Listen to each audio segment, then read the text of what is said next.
Bueno, le cuento que a través de César Lazo estuvo, mejor dicho, intentando que tengamos alguna charla con algunos de los referentes, dirigentes de lo que es la Comisión de Acción Política del Partido Justicialista para escuchar la otra campana, como se dice, como nos gusta hacerlo.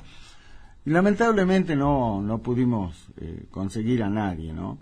Intentamos también con el presidente del Congreso del Partido Justicialista, con el doctor López Arias, Marcelo López Arias, y tampoco fue posible.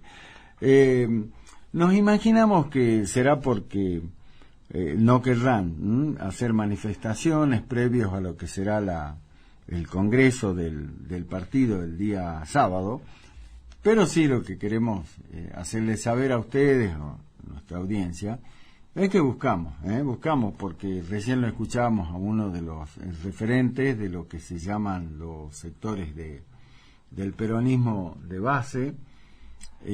Hablamos recién con David Torrejón y nos dejó su particular mirada, ¿no?, sobre lo que puede pasar el día sábado.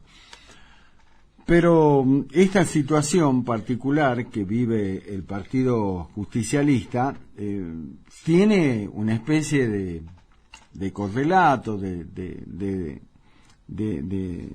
situación similar en los otros espacios políticos, en los otros partidos políticos. Lo vemos en la Unión Cívica Radical con lo que pasó el sábado, con esta asamblea que se convocó y donde se eligió la Junta Electoral, con la idea de buscar rápidamente una normalización, una regularización del partido, para ver de qué forma van a encarar el proceso en la selección de los candidatos. Y dentro del Partido Renovador también hay una situación conflictiva, hay ahora una impugnación a la lista de lo que se puede llamar el oficialismo, y la situación es que los partidos están en una situación de crisis total. Producto, digo yo, habrá a lo mejor otras razones, pero creo yo que una de las razones más importantes es que estaba en vigencia el sistema de las primarias abiertas, simultáneas y obligatorias. Las PASO, si bien abren una participación más amplia, terminaron por dinamitar a los partidos políticos. Los partidos políticos dejaron de ser lo que en esencia tiene que ser un partido político. La posibilidad de quienes tengan una idea afín a la que plantea el partido tenga lo que se llama una actitud militante en ese partido, y una vez que se identifica partidariamente, estaban antes de las primarias la participación a través de lo que eran los procesos internos. Recuerdo que años atrás se le cuestionaba al radicalismo un internismo permanente, ¿no?, constante. Y sin embargo, a partir de las primarias abiertas, eso dejó de ser importante en la vida de la Unión Cívica Radical, pero también lo dejó de ser en el peronismo, también en el Partido Renovador. ¿Por qué? Porque las PASO permitían que cualquier ciudadano pudiera tener la garantía de una participación. Pero así vimos cómo llegaron a las bancas legislativas particularmente un montón de hombres y mujeres que se supone que respondían a un ideario partidario, pero resulta que cuando llegan a la banca legislativa, ese ciudadano ya electo como diputado, como concejal, toma el camino personal que mejor le parece. Y no hay un respeto hacia la idea que lo llevó a ocupar esa banca. En el Consejo Deliberante se da el caso de de alguien que llegó diciéndole a los ciudadanos, vótenme para que yo haga tal cosa, y cuando llegó a la banca, inmediatamente se cruzó de bando, se cruzó a la vereda del frente y terminó siendo parte del bloque oficialista. Cuando quienes lo votaron con la idea de que sea opositor. Eso es lo que puso en crisis al sistema político. Hoy la política está degradada, al menos para mí, en esos términos. En esos términos. Porque el que llega a una banca, una vez que se sienta, considera que la banca es de él. Y se olvida que a lo mejor llegó dentro de un frente político que representaba una forma de mirar la política, una determinada ideología. Y hoy hay un montón de legisladores provinciales, municipales, que están sentados en su banca y que a los únicos que representan es a ellos mismos. Es a ellos mismos. No les rinden cuenta a nadie, porque no es como era antes en los partidos políticos, que los legisladores tenían que rendir en algunos partidos de manera mensual, en otros lo hacían a lo mejor de manera bimestral, o frente a determinados temas que tenían que tratar en el ámbito legislativo, ese legislador provincial, municipal, llevaba ese tema al partido y lo discutía con las autoridades partidarias, lo discutía con los afiliados a ese partido. Y si era necesario, frente a temas complejos, se llamaba a la convención en el caso de los radicales, a la asamblea en el caso de los renovadores, o al Congreso en el caso de los peronistas. Y el tema se debatía a fondo en el partido, y de ahí salía una posición que era la que el legislador tenía que llevar a su banca, diciendo de que se expresaba de tal manera porque ese era el mandato que le había dado su partido. Hoy eso desapareció. Hoy un diputado, un concejal, se planta frente a determinados temas y adopta la posición que mejor le parece. Eso generó esta crisis en los partidos políticos. Hoy los partidos políticos están en estado, realmente en un estado de quietud, están absolutamente como anestesiados. Y eso es lo que genera este tipo de situaciones, que no saben en determinado momento, cómo van a hacer para seleccionar candidatos. En el peronismo está desde la CAP la idea de decir, vamos a consensuar las candidaturas en los departamentos. Y el tema es, ¿cómo se va a buscar ese consenso?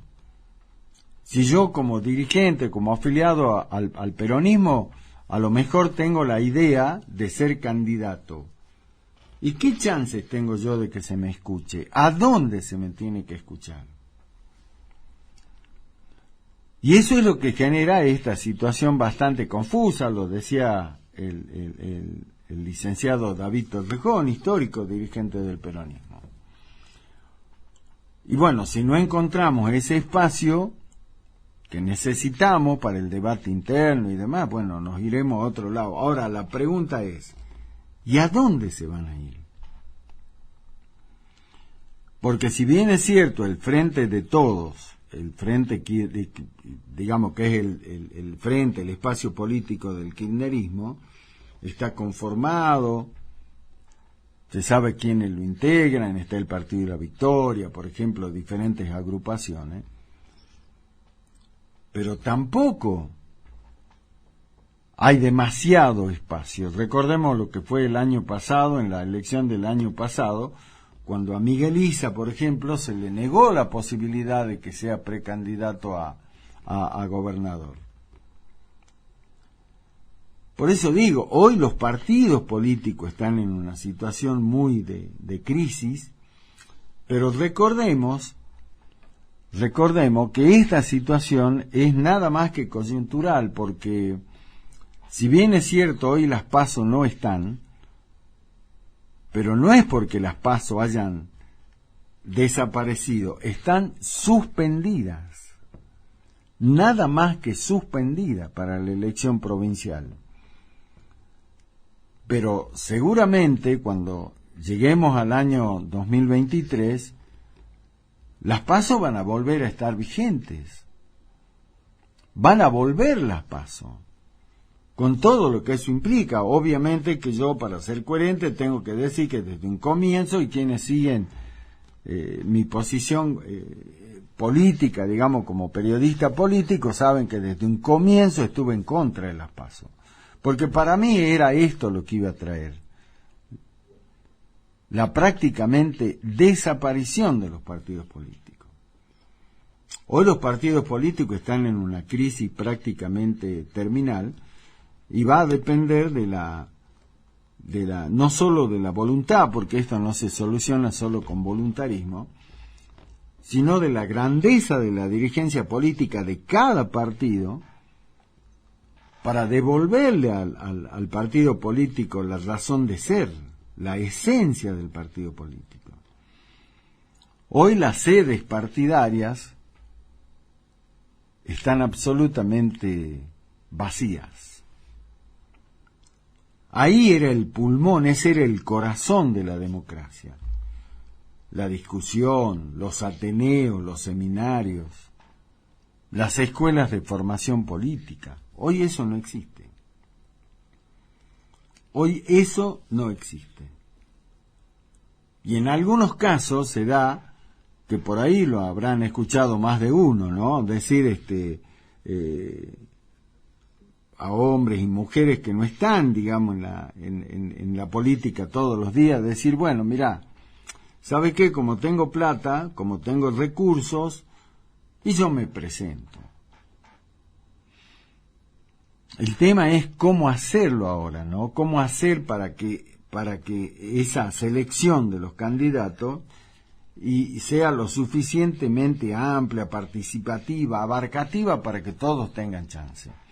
Lo charlamos con Tito De Vita el otro día y Tito De Vita decía, sin lugar a dudas, que la mejor forma para seleccionar los candidatos dentro de un partido es ir a la elección interna. Es lo más legítimo que puede haber. Pero vuelvo a decir, hay argumentos que dicen no hay tiempo, estamos en pandemia, entonces vos lo vas a obligar, o no lo vas a obligar, pero le vas a pedir al ciudadano que se movilice para las elecciones internas, que después vayan a la elección general provincial, que después vayan a la PASO nacional si finalmente se sostiene en agosto y después vayan a la elección general en octubre. Entonces cuando algunos escuchan esto y dicen, no, es una locura.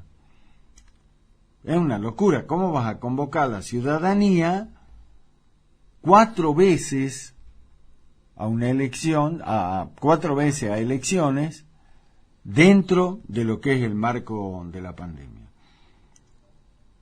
Que esa es otra historia, porque una vez que se zanje el tema de la selección de los candidatos y ya vayamos directamente a la elección del 4 de octubre, habrá que ver en Salta cómo estamos con la situación epidemiológica, cómo estamos con el tema de la pandemia, para recién entonces ver cómo se va a votar. La elección está convocada para el 4 de julio. Pero eso es, digamos, sí, en una situación normal. Ahora, la pregunta es, ¿todos vamos a ir a votar el 4 de julio? ¿Todos los ciudadanos?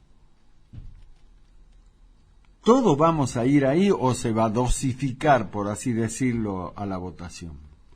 ¿Mm? Claro, ¿cómo van a hacer?